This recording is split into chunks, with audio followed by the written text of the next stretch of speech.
The 10 biblical mysteries history still cannot explain. With biblical references, historical sources, and scholar citations, there are stories so ancient, so strange, that every generation tries to explain them, and every generation fails. Imagine standing inside a room that should not exist. A room described by thousands of people across thousands of years, drawn in manuscripts, argued over by kings and scholars, but never found. A fire that consumed 2 cities, a wooden vessel large enough to hold the world, a golden chest that moved armies and shook the earth, a man who walked out of a sealed tomb. These are not myths invented around a campfire. These are events recorded in one of the most studied, translated, and analyzed books in human history. And after thousands of years of archaeology, science, and scholarship, none of them have been fully explained. The Ark of the Covenant, gone. The real Mount Sinai, still debated. 10 entire tribes of Israel, vanished. The body of Moses never found. Sodom and Gomorrah, destroyed by something science is only beginning to understand. Noah's Ark, searched for by governments and explorers for over a century. The treasures of Jerusalem, taken by Rome, then swallowed by history. The Star of Bethlehem, visible to travelers across nations, yet astronomers still disagree on what it was. The empty tomb, the event that split history in two, and which historians still cannot fully account for. The Nephilim, beings briefly mentioned in Genesis that have haunted scholars for millennia. Tonight, we explore all 10, and some of them become stranger the closer you look. Deuteronomy 29:29. The secret things belong to the Lord our God, but the things that are revealed belong to us and to our children forever. Mystery 1, the Ark of the Covenant. The most sacred object in Israel vanished without explanation. For nearly 400 years, the Ark of the Covenant sat at the center of Israelite worship. It was not merely a religious relic. According to the Hebrew scriptures, it was the physical dwelling place of the presence of God, a golden chest approximately 4 feet long, carried on poles by priests and housed in a room so sacred that only one person on earth was permitted to enter it once a year. The book of Exodus describes it in extraordinary detail. Exodus 25:10-11. Have them make an ark of acacia wood, 2.5 cubits long, 1.5 cubits wide, and 1.5 cubits high. Overlay it with pure gold, both inside and out, and make a gold molding around it. The text describes 2 golden cherubim mounted on top, their wings spread upward. Between those wings, the voice of God would speak to Moses. The ark also reportedly contained the stone tablets of the 10 Commandments, Aaron's rod that had budded, and a jar of manna from the wilderness. But it was not merely a container. The ark moved armies. According to the book of Joshua, when the priests carried it into the Jordan River, the water stopped flowing entirely. When it was brought before the walls of Jericho, those walls collapsed. When it was captured by the Philistines and placed inside their temple, the statue of their god Dagon fell and shattered. 1 Samuel 5:3-4. When the people of Ashdod rose early the next day, there was Dagon, fallen on his face on the ground, before the ark of the Lord. They took Dagon and put him back in his place. But the following morning when they rose, there was Dagon, fallen on his face on the ground before the ark of the Lord. His head and hands had been broken off. The last clear biblical mention of the ark occurs before the Babylonian conquest of Jerusalem in 587 BC. King Nebuchadnezzar's armies destroyed the first temple, yet the ark is conspicuously absent from the list of treasures they carried away to Babylon. It simply disappears, and for 2,500 years no one has proven where it went. Israel Finkelstein, professor of archaeology at Tel Aviv University, stated, "The silence around the ark in later biblical texts is itself significant. Whatever happened to it, the authors of Kings chose not to record it. That omission is deliberate and haunting."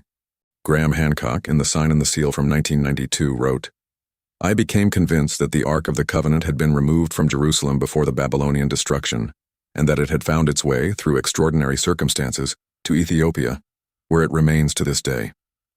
The theories are vast.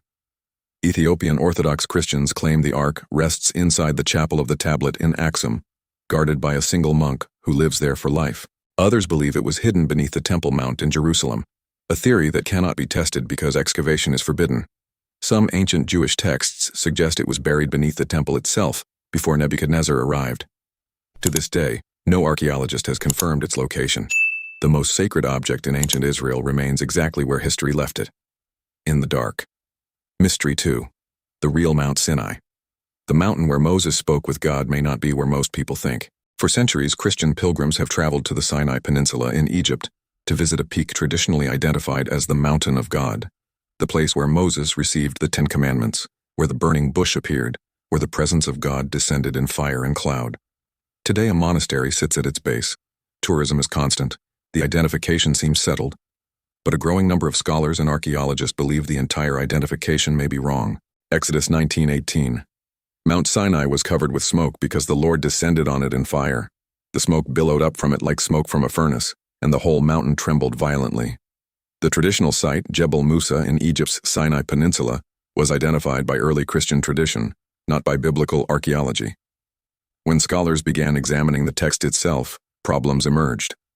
The Apostle Paul, writing in Galatians, places Mount Sinai in Arabia, not Egypt, and in the 1st century the Jewish historian Josephus placed it in the land of Midian, which ancient sources consistently locate on the eastern side of the Gulf of Aqaba, in what is today northwestern Saudi Arabia. Galatians 4:25. Now Hagar stands for Mount Sinai in Arabia and corresponds to the present city of Jerusalem. James K. Hoffmeyer, professor of Old Testament and Ancient Near Eastern History at Trinity Evangelical Divinity School, stated, "The question of the location of Sinai is one of the most contested in biblical geography. The traditional identification has ancient support, but the textual and geographical evidence for an Arabian location is stronger than many realize. In Saudi Arabia, a mountain called Jabal Alaz has drawn attention from researchers since the 1980s. Its peak is blackened. Its base shows ancient altars and inscriptions. Photographs taken by researchers show what appears to be a split rock with water erosion marks, consistent with the biblical account of Moses striking a rock to produce water. Saudi authorities have historically restricted access to the site.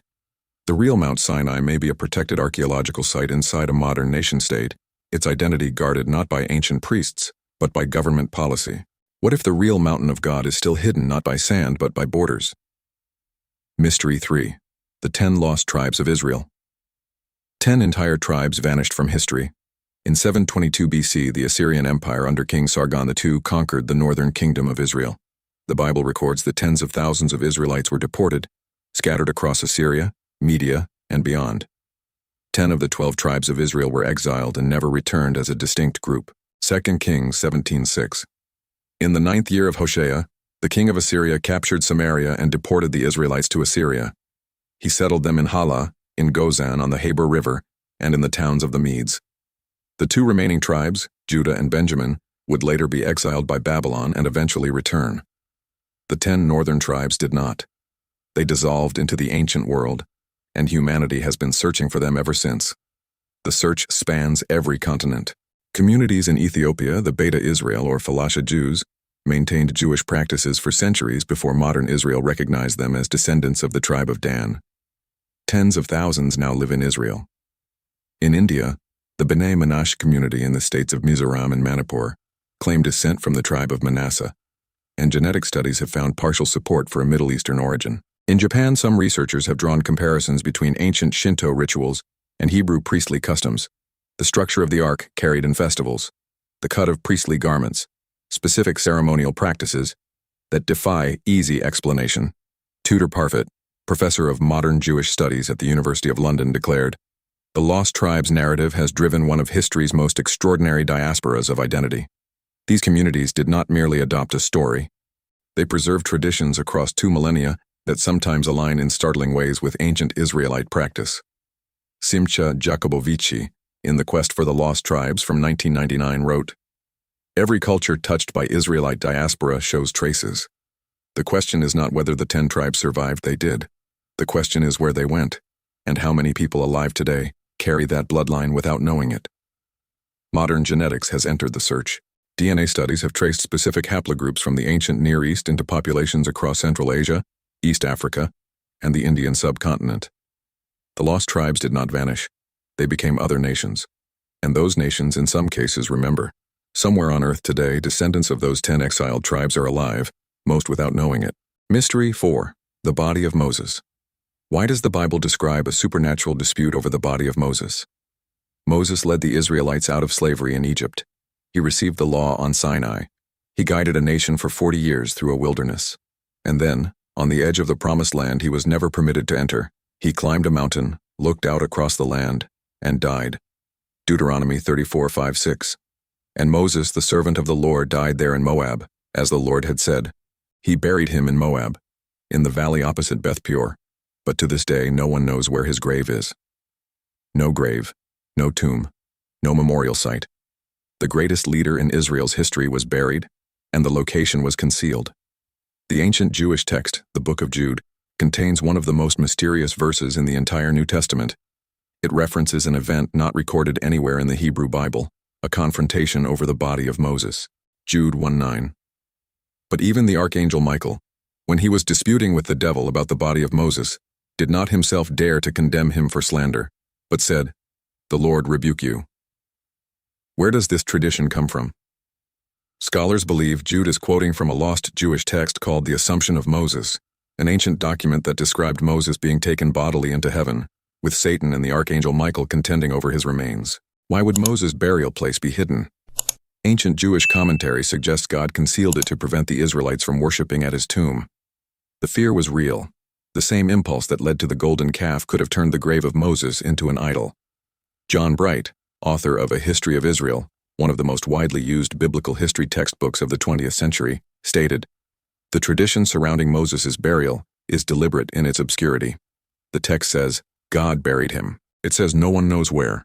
This is not an omission. It is a theological statement about the nature of Moses' relationship with God." Centuries later, Moses appears again, this time on a mountain in Galilee, standing beside the transfigured Jesus, speaking with him about his departure from the world. The man with no known grave stands briefly inside the New Testament. Matthew 17:3. Just then there appeared before them Moses and Elijah, talking with Jesus. The most important man in ancient Israel was buried in secret, and neither empires nor archaeologists have ever found the place. Mystery 5. Sodom and Gomorrah. A city destroyed by fire from heaven, and science may have found the evidence. The destruction of Sodom and Gomorrah is one of the most dramatic events in the entire Bible. Two cities condemned for their wickedness are obliterated in a single catastrophic moment by fire and brimstone falling from the sky. Only one family escapes. Lot's wife looks back and turns to a pillar of salt. Genesis 19:24-25. Then the Lord rained down burning sulfur on Sodom and Gomorrah from the Lord out of the heavens. Thus he overthrew those cities and the entire plain, destroying all those living in the cities and also the vegetation in the land. For most of history, secular scholars dismissed this as myth. Then archaeology began finding evidence that something catastrophic did happen in the region of the Dead Sea. And recently, the evidence became impossible to ignore. In 2021, a peer-reviewed study in the journal Scientific Reports presented findings from the site of Tal el-Hammam in Jordan. Archaeologists excavated a Middle Bronze Age city that had been suddenly and violently destroyed around 1650 BC. What they found inside the destruction layer was extraordinary. Philip Sylvia, archaeological lead of the Tal el-Hammam excavation project, stated, "We found pottery sherds with outer surfaces that had been melted into glass. We found mud brick that had been vitrified, turned to glass from intense heat. We found zircon crystals that only form above 1700 degrees Celsius.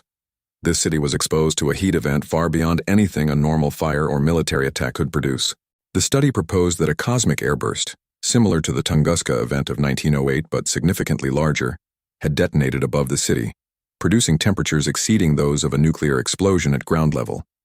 The shock wave would have been experienced hundreds of miles away.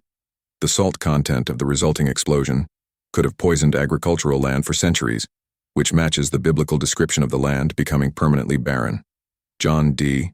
Currid in Ancient Egypt and the Old Testament from 1997 wrote, "The ancient Near East contains enough confirmed catastrophic destruction layers to remind us that the Bible's most dramatic events often have physical fingerprints.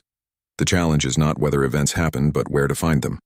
The city of Sodom may have been erased from the map by a cosmic explosion, and we may have found the glass it left behind."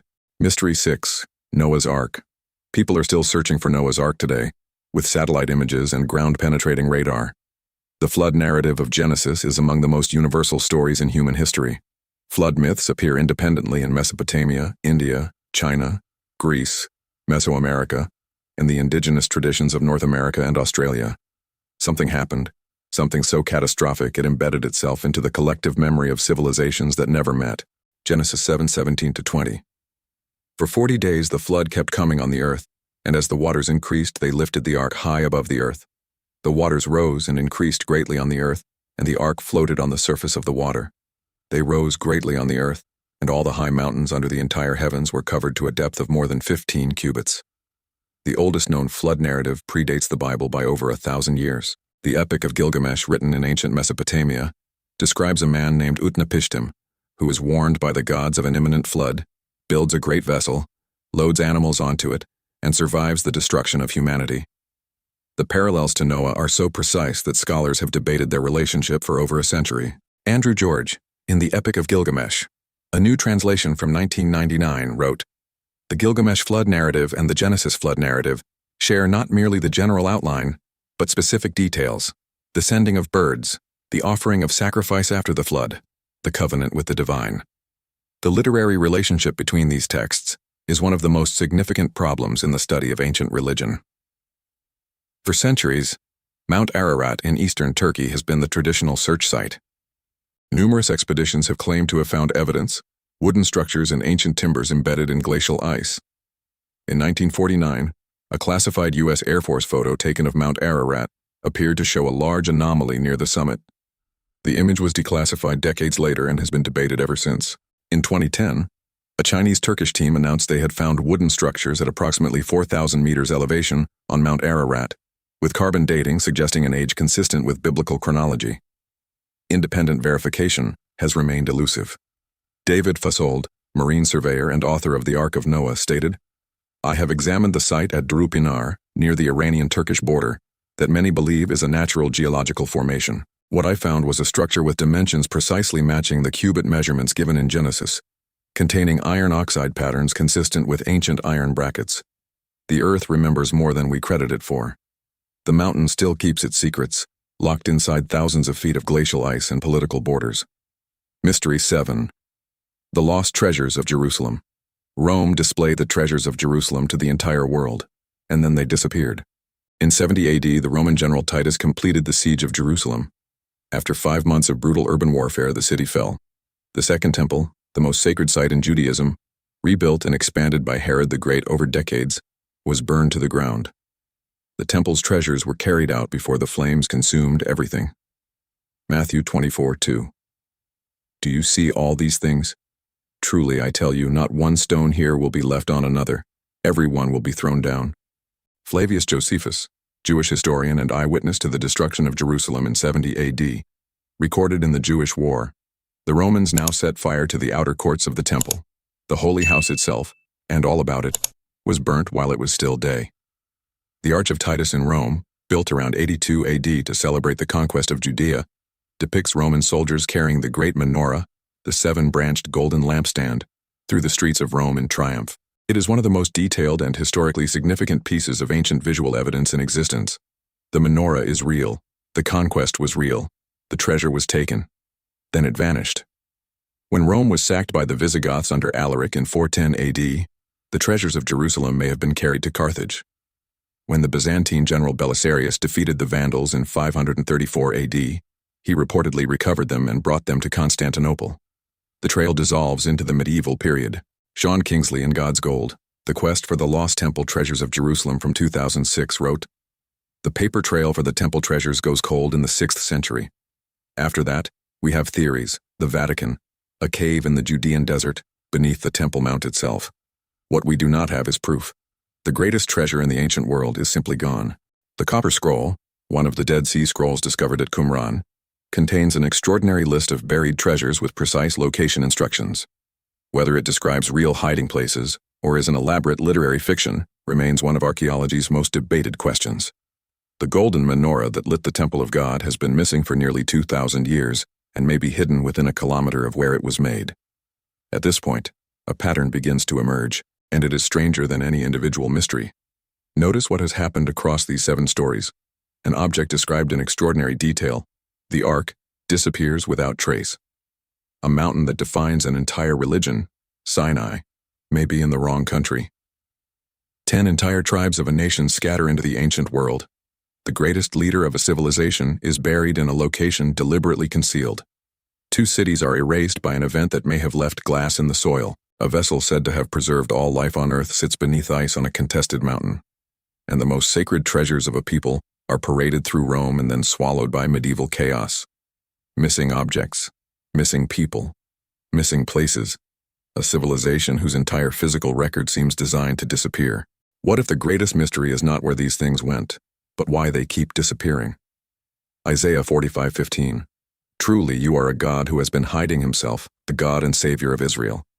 And then we arrive at the mysteries surrounding Jesus himself, and the scale changes entirely, because these are not stories from 3,000 years ago. These are events that occurred within living memory of eyewitnesses. These are events documented by Roman historians, Jewish scholars, and Greek philosophers. These are events whose consequences reshaped the entire civilization of the Western world, and they are still unexplained. Mystery 8. The Star of Bethlehem.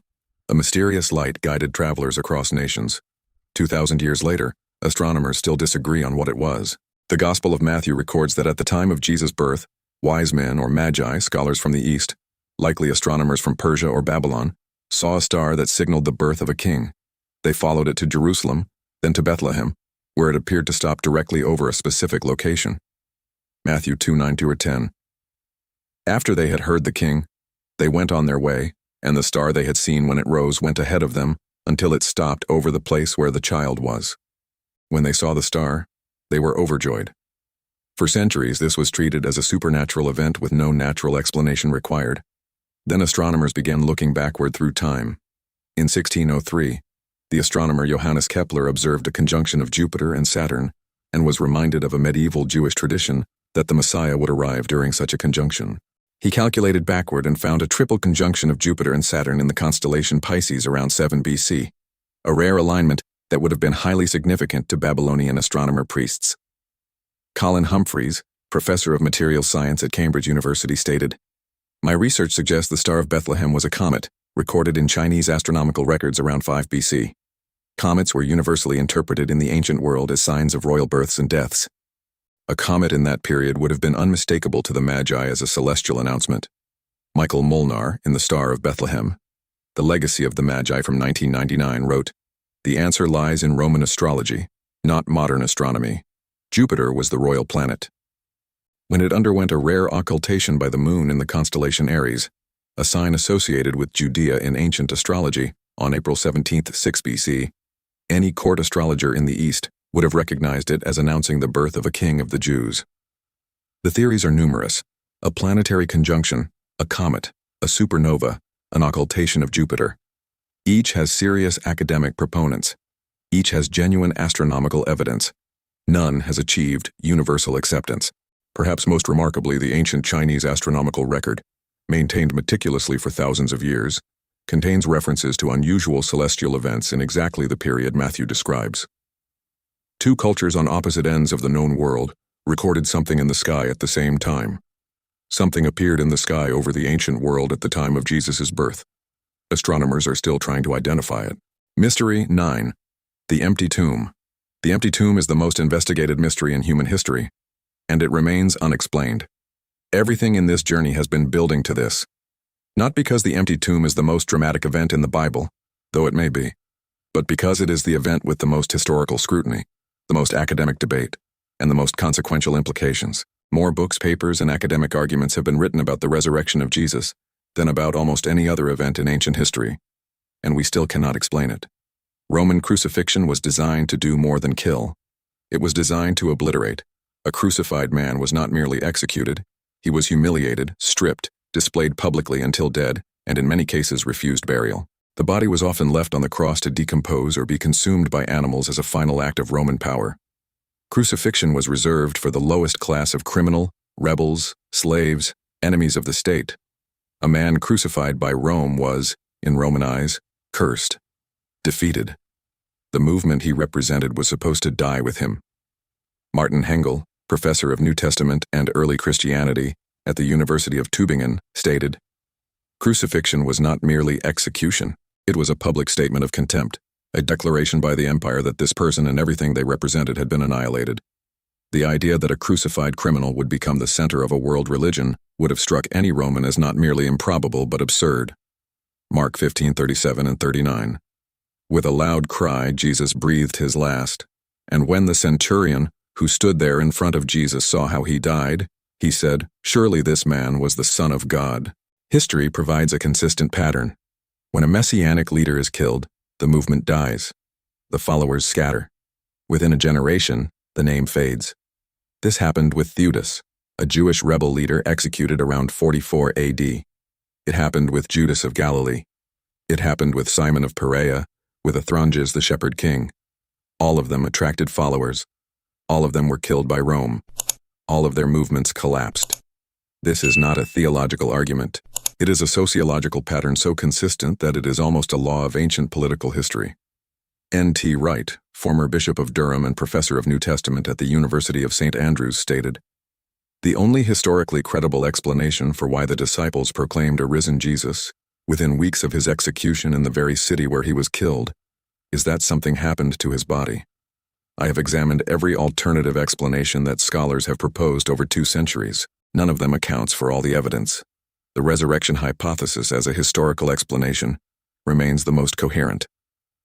Historians, including secular scholars with no theological commitment to Christianity, broadly agree on several facts about the aftermath of the crucifixion. First, Jesus was crucified under Pontius Pilate. This is recorded by the Roman historian Tacitus, the Jewish historian Josephus, and multiple early Christian sources. It is among the best attested facts of ancient history. Second, within weeks of the crucifixion, his disciples were publicly proclaiming his resurrection in Jerusalem, the very city where he had been executed, and were willing to face imprisonment and death for that claim. Third, within 300 years, a movement started by a handful of Galilean fishermen had become the official religion of the Roman Empire that had executed its founder. 1 Corinthians 15, 3-6. "For what I received I passed on to you as of first importance, that Christ died for our sins according to the Scriptures, that he was buried, that he was raised on the 3rd day according to the Scriptures, and that he appeared to Cephas and then to the 12. After that he appeared to more than 500 of the brothers and sisters at the same time." Bart Ehrman in Did Jesus Exist? From 2012 wrote, "I am not a Christian and I have no interest in promoting a Christian cause or agenda. I am an agnostic with serious doubts about whether miracles occur. And yet, to be clear, I do think that Jesus of Nazareth existed, that he was crucified by the Romans, and that his followers, beginning almost immediately, believed he had been raised from the dead." The historical question of what happened next is one I cannot answer, but the belief itself is among the most consequential facts in human history. The alternative theories, that the body was stolen, that the disciples hallucinated, that Jesus survived the crucifixion, each face problems that historians find more difficult to explain than the event itself. The Roman soldiers guarding the tomb, the nature of Roman crucifixion, specifically designed to ensure death, the transformation of the disciples from men hiding in fear to men publicly declaring the resurrection in the streets of Jerusalem within 50 days, the conversion of Paul, who had been actively persecuting Christians, after describing an encounter with the risen Jesus that changed the entire trajectory of his life, the conversion of James, the brother of Jesus, who had not been a follower during Jesus' ministry, who became a leader of the Jerusalem church and died for his testimony. Something happened in Jerusalem 2,000 years ago that cannot be fully explained by any secular account, and the world has never been the same. Mystery 10. The Nephilim Genesis briefly mentions beings that history still argues about. 6 verses, 2 millennia of debate. Of all 10 mysteries in this journey, this is perhaps the strangest, not because of what it describes, but because of how little it says. Genesis 6:1-4. When human beings began to increase in number on the earth and daughters were born to them, the sons of God saw that the daughters of humans were beautiful, and they married any of them they chose. The Nephilim were on the earth in those days, and also afterward, when the sons of God went to the daughters of humans and had children by them. They were the heroes of old, men of renown. 6 verses. No explanation of who the Nephilim were, no explanation of who the sons of God were, no account of what happened to them. Ancient Jewish tradition, developed extensively in the Book of Enoch, a text quoted in the New Testament letter of Jude, describes the sons of God as fallen angels called Watchers, who descended to earth, took human wives, and produced a race of giants. These offspring became corrupted and violent, and their wickedness became one of the reasons for the flood of Noah. Jude 1:6. And the angels who did not keep their positions of authority but abandoned their proper dwelling, these he has kept in darkness, bound with everlasting chains for judgment on the great day. Michael S. Heiser, in The Unseen Realm from 2015, wrote, "The Nephilim passage is not an insertion or a mythological borrowing. It is a coherent part of the theological framework of the Pentateuch, understood by ancient readers as a literal description of a supernatural incursion. The modern tendency to explain it away as metaphor reflects our discomfort with the worldview of the ancient world, not the intent of the text. The alternative interpretation, held by many Jewish and Christian scholars, is that the sons of God refers to powerful human rulers or kings. The Nephilim on this reading were simply extraordinarily large or powerful warriors, men of legendary strength whose existence in the ancient Near East left a cultural memory. Numbers 13:33. We saw the Nephilim there. The descendants of Anak come from the Nephilim. We seemed like grasshoppers in our own eyes, and we looked the same to them. John H. Walton, professor of Old Testament at Wheaton College, stated, "The ancient Near Eastern context illuminates what Genesis 6 is describing without resolving it. In the mythology of the surrounding cultures, divine human hybrids, heroes, demigods, warrior kings, are well documented. Whether Genesis is correcting those traditions, borrowing from them, or recording a historical event that gave rise to them, is a question that honest scholarship must hold open." And there the text leaves us. Giant beings of uncertain origin, connected to the darkness before the flood, hinted at throughout the Old Testament and never fully explained by anyone. One of the Bible's shortest passages became one of its longest-running mysteries, and no one has closed it. Why these mysteries never die? Empires rose and fell. These mysteries did not. Egypt fell. Babylon fell. Assyria fell. Persia fell. Greece fell. Rome fell. Every civilization that touched these stories eventually crumbled into dust. The mysteries remained. The Ark of the Covenant outlasted the civilization that built it. The lost tribes outlasted the empire that scattered them.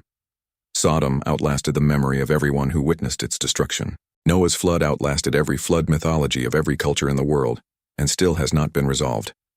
The treasures of Jerusalem outlasted the temple, the city, and the empire that stole them. The Star of Bethlehem outlasted the astronomers who first observed it. The empty tomb outlasted Rome itself. And the Nephilim, those strange, brief, unexplained beings at the edge of the antediluvian world, outlasted even the flood that was supposed to remove them. What do all 10 of these mysteries have in common? They are not mysteries because we lack evidence. They are mysteries because the evidence refuses to be neatly resolved. Every time a theory appears to close the question, new archaeology opens it again. Every time a scholar declares the case settled, another scholar publishes a paper that unsettles it. Ecclesiastes 3:11. He has made everything beautiful in its time. He has also set eternity in the human heart, yet no one can fathom what God has done from beginning to end. C.S. Lewis, in Miracles from 1947, wrote, "If God exists, then the universe is not merely a machine.